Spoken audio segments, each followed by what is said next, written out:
Greece's debt crisis continues. This as the troubled nation is set to receive emergency funds from the European Central Bank in an effort to keep Greece's banks solvent.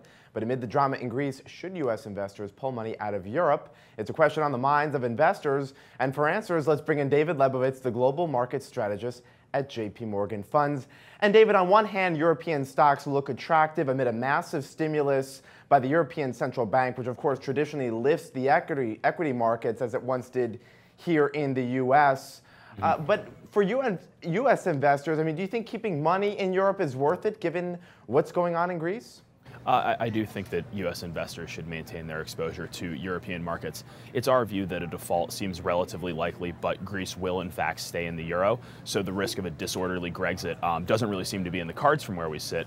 As a result of that, if there was some weakness in European equity markets because of the headlines generated from Greece, we definitely encourage investors to think about that more as a buying opportunity and less of an indication that they should be getting out.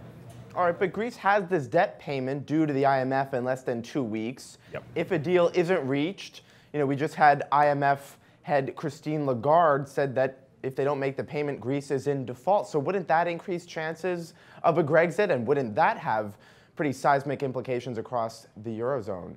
So I think it's important to keep in mind that we've been going through this Greek saga for 5 years now, and a default, again, in our view, wouldn't be that surprising. I'm not sure that Greece can cobble the money together to make that payment at the end of June, so default is our most likely scenario.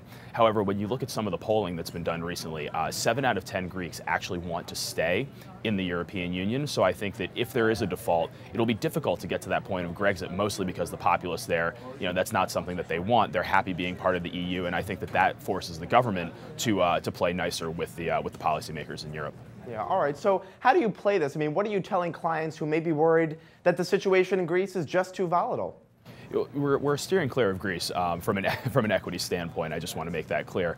But again, I think that Greece is generating a lot of headline risk right now, and that could result in some pretty attractive buying opportunities across Europe, particularly in the periphery, going forward. Assuming that this issue of political contagion, which is one we're watching very closely, stays contained, I would encourage investors to buy the dip in places like Spain, Ireland, markets that have really, and economies more importantly, that have really come back and healed since the European debt crisis. I think any weakness there would definitely be an opportunity for investment. All right, and sectors in those economies you mentioned, what do you like? So I think the housing story in Spain is an interesting one. Housing was a bit of an issue for them going into the Eurozone crisis, and I think that the recovery we've seen there suggests that there could be some opportunity as the economy continues to strengthen.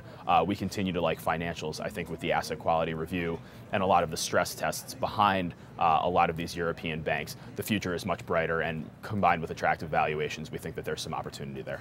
All right, David, we'll leave it there. David Lebovitz joining us from J.P. Morgan Funds. Thanks very much. Thanks for having me. I'm Scott Gamm, and you're watching The Street.